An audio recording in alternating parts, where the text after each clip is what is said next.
नमो नारायण, नमो नारायण, नमो नारायण। जयकारा शेरावाली दा, सांचे दरबार की जय।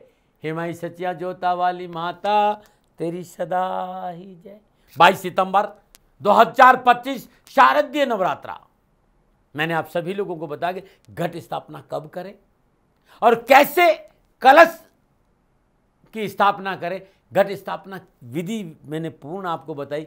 इस वीडियो में मैं बताऊंगा आपको कि कैसे अखंड ज्योत को प्रज्वलित करें। मित्रों साथियों, जब तक आप मां भगवती का अखंड ज्योत प्रज्वलित करें तब तक मानस जाप सर्वमंगल मांगल्ये शिवे सर्वार्थ साधके शरण्ये त्र्यंबके गौरी नारायणी नमस्ते। ओम जयंती मंगला काली भद्रकाली कपालिनी दुर्गा क्षमा शिवा धात्री स्वास्वदा नमस्ते। इस मंत्र का जाप करें क्योंकि नवरात्रों का जो प्रारंभ हो रहा है वो शुक्ल योग और ब्रह्म योग में हो रहा है। बुधादित्य योग भी है, सर्वासिद्धि योग भी है। इसलिए सुबह सुबह जो घट स्थापना का मुहूर्त है वही अखंड ज्योत का मुहूर्त है। अखंड ज्योत का सबसे अद्भुत सर्वश्रेष्ठ मुहूर्त है सुबह 6:15 का और सुबह 8:05 तक। यदि इस दौरान आप नहीं कर सकते हैं तो अभिजीत मुहूर्त यानी सुबह 11:50 से लेकर दोपहर 12:35 के दौरान भी आप कलश के साथ साथ घट स्थापना के साथ साथ आप अखंड ज्योत प्रज्वलित कर सकते हैं। मित्रों साथियों ध्यान रखिएगा। मित्रों साथियों 9 सिक्के लेने, देखिए आप ऐसे 9 सिक्के हैं और 9 सिक्कों को ऊपर तिलक जरूर लगाए। माँ का ध्यान। ओम ऐं ह्रीं क्लीं चामुंडाय विचे, ओम ऐं ह्रीं क्लीं चामुंडाय विचे, ओम ऐं ह्रीं क्लीं चामुंडाय विचे। और ये सिक्के ज्योत में अर्पित कर लीजिए। एक बात का ध्यान रखिएगा सदा कि अखंड ज्योत के आगे कपूर जरूर लगा दीजिए और माता रानी की अखंड ज्योत को कभी माचिस से प्रज्वलित नहीं करिएगा। माता रानी की ज्योत को आप अलग से किसी कलावा में ज्योत को ऐसे जला के अब आप माता रानी की ज्योत को जलाइएगा। ऐसे माचिस से कभी माता रानी की ज्योत को नहीं जलाना चाहिए। इस बात का ध्यान रखिएगा। ये आपकी अखंड ज्योत रहेगी। और एक बात और ध्यान रखिएगा, अखंड ज्योत को कभी भी अखंड ज्योत से कभी आरती नहीं करनी है। आरती के लिए सदा घी का दीपक अलग जलाए, ज्योत अलग जलाए, उससे आरती करें। और अखंड ज्योत को माता रानी की बाएं हाथ की तरफ रखना चाहिए। नमश्चंडिका है। ओम ऐं ह्रीं क्लीं चामुंडाय विचे, ओम ऐं ह्रीं क्लीं सर्वमंगल मांगल्ये शिवे सर्वार्थ साधके शरण्ये त्र्यंबके गौरी नारायणी। यह है अखंड दीप प्रज्वलित करने का। दीपक हमारी पूजा का महत्वपूर्ण आधार है, इस पर हमको ध्यान देना होगा। देवी भागवत, काली पुराण, भविष्य पुराण, बहुत से शास्त्रों में इनकी चर्चा है। दीपक को प्रज्वलित करके कभी सीधा भूमि पर नहीं रखना चाहिए। दीपक के नीचे अक्षत जरूर रखना चाहिए और दीपक जलाने के बाद हाथ अवश्य धोने चाहिए। दीपक सदा गाय के शुद्ध देसी घी का होना चाहिए या फिर सरसों का तेल या फिर तिल का तेल का दीपक भी होना चाहिए। ऐसा ध्यान रखना, घी का दीपक देवताओं के दक्षिण भाग यानी दाहिने हाथ की तरफ होना है और तेल का दीपक देवताओं के सदा बाएं हाथ की तरफ होता है। इस बात का भी ध्यान रखना चाहिए। और दीपक सदा पूर्व दिशा में आरोग्य प्रदान करता है, सुख और समृद्धि प्रदान, उत्तम धन धान्य समृद्धि पर। दीपक का मुंह सदा पूर्व की ओर होना चाहिए। पश्चिम की ओर दीपक का मुंह नहीं रखना चाहिए, दक्षिण की ओर दीपक का मुंह नहीं रखना चाहिए। जब आप घी का दीपक जला रहे हैं तो कपास की रूह की बाती होनी चाहिए और तेल का दीपक जला रहे हो तो कलावे की बाती होनी चाहिए। दीपक की जो बाती है, दीपक की जो लो है वो 4 अंगुल तक से कम ही होनी चाहिए, इससे ऊपर नहीं होनी। इसलिए दीपक की लो ढंग से सेट करना चाहिए। बाती की साइज न ज़्यादा लंबी न ज़्यादा छोटी, मध्यम आकार होनी चाहिए। घी और तेल आपस में कभी मिलाना नहीं चाहिए और अखंड दीपक को अपनी जगह से हिलाना नहीं चाहिए। और पुनः याद दिला रहा हूँ कि अखंड दीपक से कभी आरती नहीं करना चाहिए। माँ भगवती आपकी रक्षा करे, आपका कल्याण करो। अखंड ज्योत कैसे जलाए ये मैंने अपने अनुभव के आधार पर आपको बताई। संभव है मेरे से भूल हो जाए, मैं कोई शास्त्र आचार्य नहीं हूँ। मैं सदा माई के चरणों में अपनी श्रद्धा से पूजा पाठ करूं। मैं जैसा करता हूं मैंने आपको बता दिया। मेरे से कोई भूल हो गई हो शास्त्रों के अनुसार तो दोनों हाथ जोड़कर क्षमा मांगता हूं। नमो नारायण, नमो नारायण। फिर दर्शकों, मित्रों, साथियों, पूरा राष्ट्र ये जानता है कि मेरा जीवन गौ माता और बेटियों के लिए है। यत्र नारीस्तु पूजन्ते रमन्ते तत्र देवता। ठीक किसी तरह मेरा जीवन गौ माता की शरणागत है, उनके चरणों में है। पूरा राष्ट्र और राजस्थान का हर व्यक्ति जानता है कि दाती महाराज गायों से बहुत प्यार करते हैं, बेटियों से बहुत प्यार करते हैं।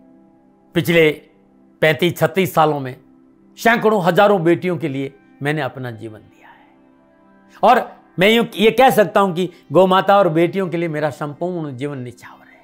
और ये मेरे जीवन का उद्देश्य था, क्योंकि मेरे लिए राष्ट्र कोई बड़ा है, ना राष्ट्र से बड़ा कोई हो सकता, न संभावना है।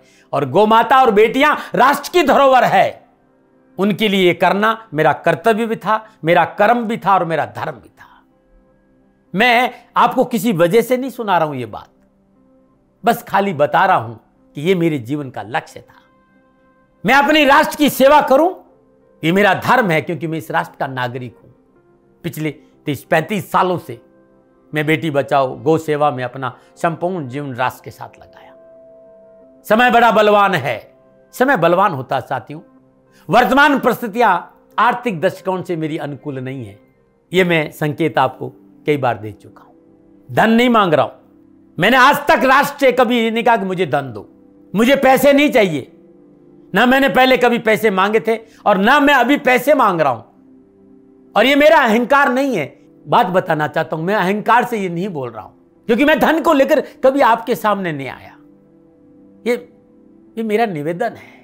हमेशा मैंने आप लोगों से कहा कि राष्ट्र की सेवा करो, मैं भी कर रहा हूं और आप भी सेवा करो। धन नहीं चाहिए, लेकिन वर्तमान आर्थिक परिस्थितियां मेरे को यह कहने के लिए थोड़ा सा मजबूर कर रही है कि शनिधाम गौशाला की गाय दुखी नहीं रहे, इसके लिए मुझे आपका सहयोग चाहिए। और सहयोग तब चाहिए जब मैं आपके लिए कुछ करूंगा।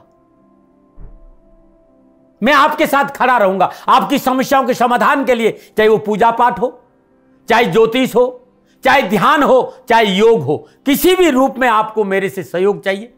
आप सभी अपनी अपनी जन्म कुंडली देखना चाहते हैं। आप चाहते हैं कि मैं आपकी जन्म कुंडली देखकर आपको कुछ समाधान दूं, और आप सबको कुछ न कुछ जानकारी चाहिए।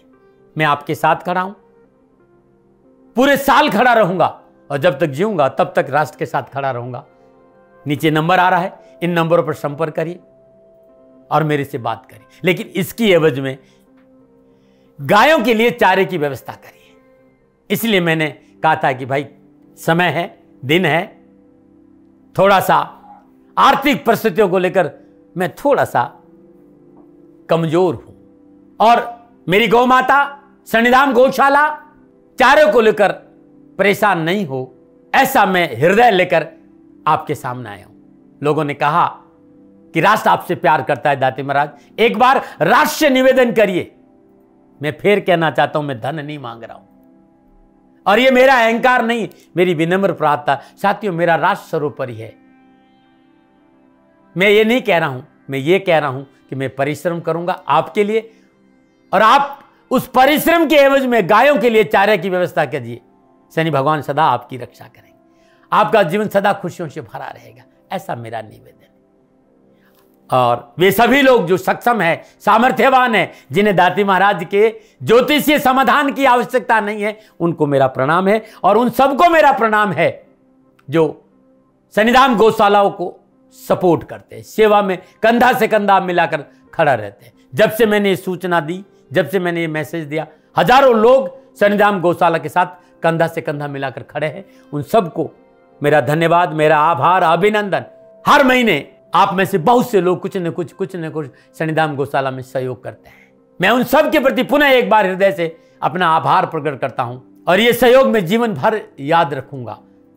समय ऐसा है, मेरी परिस्थितियां आर्थिक दृष्टिकोण से अनुकूल संकेत नहीं दे रही, इसलिए मैंने राष्ट्र से कहा कि शनिधाम गौशाला में परेशानी नहीं आए। सरकार सपोर्ट करती है, सरकार की तरफ से जो वो करना चाहती वो करती, लेकिन उससे पूरा नहीं पड़ता है। सरकार की अपनी सीमाएं हैं साथियों, और उससे पूरा नहीं पड़ता है। और अपनी मर्यादाएं भी और सीमाएं। शासन के पास और बहुत से काम है साथियों। फिर भी मैं शासन का भी धन्यवाद दूंगा जो हमारे साथ वो खड़े हैं। पुनः हृदय से एक बार निवेदन करना चाहता हूं, आपको लगता है कि दाती महाराज के साथ सन्निधान गौशाला में खड़ा रहना है तो नंबर नीचे आ रहे हैं, जरूर सहयोग करिएगा। मेरा कोई दबाव नहीं है, समय काल परिस्थिति के अनुसार दाती महाराज की ये प्रार्थना है। मैं दाती महाराज आपका हूं और आप मेरे हो। मुझे लगा कि आपको कहना देना चाहिए। राशिवासियों, व्यापारी नहीं हूं, समय है आज आपसे कह रहा हूं। और यदि आप अपने आसपास भी जो गायें उनकी भी सेवा करते हैं तो ये भी सेवा मेरे को बहुत खुशी हो, क्योंकि गौ माता दुखी नहीं रहनी चाहिए। बस इस बात का ध्यान रखिएगा। पुनः हृदय से आभार। ओम नमो नारायण।